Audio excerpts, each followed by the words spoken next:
안녕하세요. 마인드 디톡스의 묻지마 캔디입니다. 오늘의 방송 제목은 바람을 경험한 선배의 친구, 내 남자가 바람났다 책 리뷰입니다.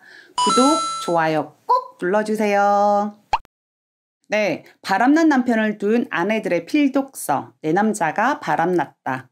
네, 송강희 작가의 책이죠. 내용을 일부 발췌해서 여러분들과 함께 하려고 합니다.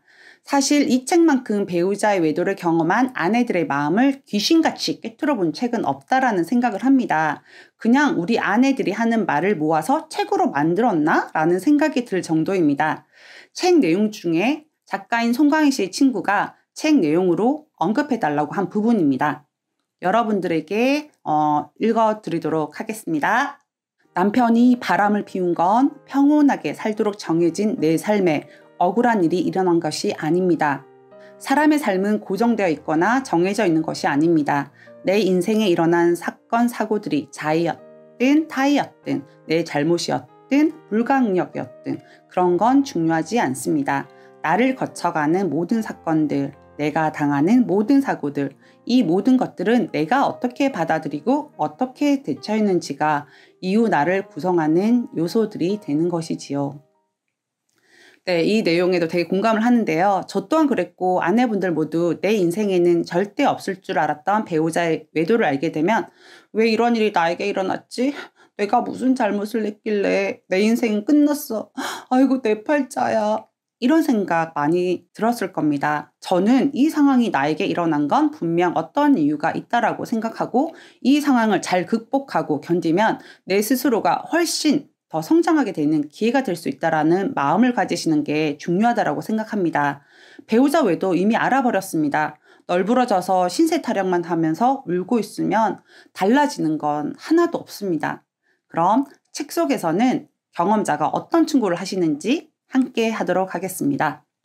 첫 번째, 이럴까 저럴까 망설이며 서성거리는 시간을 되도록이면 짧게 하려고 노력할 것. 가정회복을 하신 대부분의 아내분들은 직진이었다고 말씀을 제가 드렸는데요. 정말 망설이지 않고 빼박 증거 확보하고 변호사를 선임하고 박살내고 그냥 고민 없이 하셨습니다. 남편이 이럴까봐, 남편이 저럴까봐, 이러면 어떡하지? 생각이 너무 많으시면 외도 기간만 길어지고 상간녀와 남편 둘 사이가 깊어집니다. 정말 영어로 as soon as possible 되도록 빠른 시간에 대처하는 것이 맞습니다. 두 번째, 아이들을 키우고 이 가정을 지키며 살기로 결정했다는 것을 받아들일 것. 그 결정을 내린 자신을 비난하지 말 것. 이것이 현명한 결정이었고 책임감 있는 선택이었다는 것을 명심할 것. 가정을 지키기로 결심했다면 미래의 내 인생을 되돌아봤을 때 현명한 선택이었다는 생각이 들 수 있도록 자신의 선택에 미련이 남지 않도록 후회가 남지 않도록 최선을 다하셔야 합니다. 내가 경제적인 능력이 없어서 이 남자랑 산다. 이런 생각은 갖다 버리세요. 가정을 지키기로 한 건 아내분의 용단 있는 행동이라고 생각합니다. 이혼을 하더라도 물론 내가 주체적으로 후회하지 않을 정도로 열심히 사시면 되는 겁니다. 바람난 남편이랑 사는 게 찌질하다 이런 생각 하지 마세요. 아내분의 선택입니다. 내 선택이 후회 없도록 하셔야 되는 건 다 아시죠? 네, 세 번째. 이 사건이 내 인생에 상처를 남기지 않도록 가능한 최선을 다할 것. 외도 상황으로 망가지거나 내가 무너지지 않도록 해야 합니다. 위기가 기회다. 남편의 외도 상황에서도 공부하고 스펙 쌓고 자신을 업그레이드 시키는 것도 중요합니다. 이 과정을 제대로 대처하지 못하면 상처가 더 크게 남게 됩니다. 더 크게 성장하는 발판 혹은 기회로 생각하셨으면 합니다. 네 번째, 아이들을 생각해서 나를 조금 다스리도록 애쓸 것. 시간을 되돌려 아이들을 다시 키울 수 없다는 것을 늘 염두에 두고 최선을 다해서 아이들을 들여다볼 것. 저랑 상담 받는 아내분들 정말 대단하시더라고요. 저는 그 상태에서는 아들을 생각하고 챙길 여력이 없었던 것 같아요. 내 연민에 빠져서 내 분노, 내 슬픔밖에 안 보이더라고요. 그래서 아들의 상처나 아픔 생각지도 못했었습니다. 물론 그 일정 시간이 지나고 나서는 아이한테 매일 일기도 쓰고 노력을 했지만 그때 미쳐 날뛰던 광녀 시절 그걸 보인 게 참 미안하더라고요. 그 힘든 시간에도 아이들 앞에서 싸우지 않고 배우자의 외도 상황에 대해 노출하지 않고 혼자 방 안에서 눈물을 삭히면서 힘든 시간을 보내고 계시는 아내분들, 정말 당신은 최고의 엄마입니다. 그렇다고 해서 어쩔 수 없는 상황으로 아이들이 이 사실을 알게 된 경우라 하더라도 아내분들 자책하실 필요는 없으세요. 이 과정은 다 지나갈 거고요. 행복해진 엄마가 되시고 나면 아이들은 또 행복해지고 더 빠른 시간에 회복이 될 겁니다. 5번째, 나를 자책하거나 너무 방치하지 않도록 노력할 것. 남편 바람 아내분의 잘못 아닙니다. 자책하지 마세요.